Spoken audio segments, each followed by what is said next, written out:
White House National Security Council spokesperson John Kirby pushed back on criticism of the administration's handling of the China threat yesterday. Watch what he said here. People are criticizing us for not doing enough, and then I hear from others, we're doing too much, we're bowing down to China, that we're trying too hard. And it boggles my mind that anybody anywhere would think, A, that we're not engaging in diplomacy, and B, that diplomacy and the use of it and the attempt at dialogue and diplomacy is somehow weakness. Trying too hard. Well, they canceled the China initiative. There was no response to the surveillance balloon. The list is long. Joining me right now is the Gatestone Institute senior fellow, author of The Coming Collapse of China and the Great U.S.-China Tech War, author Gordon Chang, back with us. Gordon, great to see you. How would you assess the administration's response to China's provocations? You just heard John Kirby there. Someone should tell John Kirby that Neville Chamberlain was also engaging in diplomacy. But what the Biden administration is doing with regard to China is reprehensible, especially some of the comments that he made about the State Department delegation in China that started its visit on June 4th, which is the 34th anniversary of the Tiananmen Square massacre. You know, as you pointed out, what we have is an administration that reacts to China's provocations by delaying measures that it would impose on China. So basically, Beijing gets a twofer. It gets to engage in flying a spy balloon over the U.S., and then we don't take measures that we should have taken on other issues. So we have actually opened the door for more provocations, more belligerence from Beijing.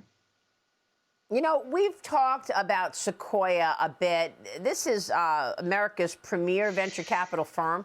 And for a long time, questions about who actually runs this firm. Is it Neil Shen, who is a Chinese government person, or the U.S.? Now, the U.S. venture capital firm is now planning to split into 3 independent firms by March of 2024, separating the China and the U.S. businesses, apparently, Gordon. In a note to investors, Sequoia did not directly address the tensions between the two nations, but said, quote, it has become increasingly complex to run a decentralized global investment business. Stevens Inc. Executive Vice President and Senior Policy Advisor Mary Kissel joined me yesterday to talk about this. Listen to what Mary said. Here she is. I think what has happened to Sequoia is that they've been mugged by reality. They've backed some firms, including, I think, ByteDance, parent company of TikTok, that have come under scrutiny here in the United States for surveillance capabilities and other things that threaten our national security. The board of directors of Sequoia and the executive leadership came to the same conclusion as many other American investment firms.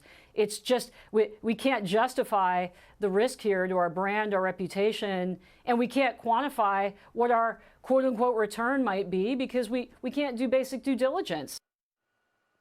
So Gordon, we finally see changes coming to Sequoia, but all of this time, this was an opportunity for the Chinese Communist Party to get American investors invested in these Chinese companies tied to the military, in effect, expanding and funding the expansion of the CCP. Your thoughts on Sequoia?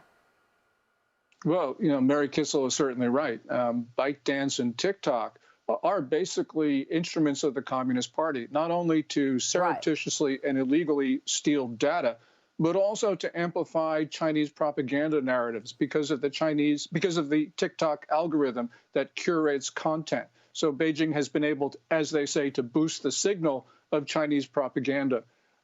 Sequoia understood that it had to air gap its China business from the rest of it, and that's an important step. But the point is, why is Sequoia in China at all right now? And it's up to the Biden administration to impose those executive orders that they've been talking about for quite some time, prohibiting investment into sensitive Chinese sectors that Sequoia was about to go into. Yeah, which is why it's also worth noting that the Securities and Exchange Commission is also cracking down on crypto and suing both Binance and Coinbase. Gordon, your thoughts on what the SEC is doing? Is this a China pushback or is this something else? Well, it's probably something else. I think that essentially the Treasury Department is worried, of course, that all the cryptocurrencies are going to undercut the dollar. We have been weaponizing the dollar. It's something that we have to do, but nonetheless, it does undermine our position at the center of the global financial center. Oh, for sure. And that's what the CCP wants to do. But, Gordon, I want to get back to this reaction and response from Biden's agencies and really whether or not they have any teeth. I mean, Secretary of State Antony Blinken is now reportedly visiting China in the next few weeks. The postponed trip, of course, after the spy balloon. He postponed the Beijing trip after the China spy flight across the U.S. for a week. We never had any response from the CCP about this spy balloon. The U.S. reportedly also launching a new constellation of satellites this summer to track Chinese and Russian threats in orbit, Gordon. Is this too little too late? What are your thoughts on how the U.S. is pushing back? They're sending Blinken back on that trip. It feels like every time anything happens out of China, we basically say we don't want any conflict.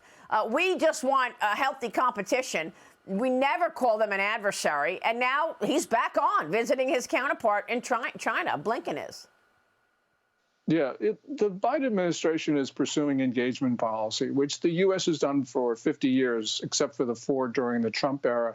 And that engagement policy, when you articulate it, it sounds like it should work. It sounds nice. It's great to the ear. But unfortunately, it's created the disastrous situation that we now face. The Biden administration is doubling down on that approach, which has not worked. And what they are doing, Maria, although they won't say this, is that they are opening the door, as we talked about, to more Chinese belligerence. So they are creating the conditions for history's next great war. And we're getting there very, very fast. Yeah. All right. We will keep watching that, Gordon. Are you saying you think that the CCP could turn its guns on America? It's not just about Taiwan? Yes, because those dangerous intercepts in the global commons, the one on May 26th and the one last Saturday. That's what they're doing. Yeah. We are a target. Yeah, for sure. I agree with you, Gordon. Good to see you this morning. Thank you, sir. Gordon Chang joining us this morning on China.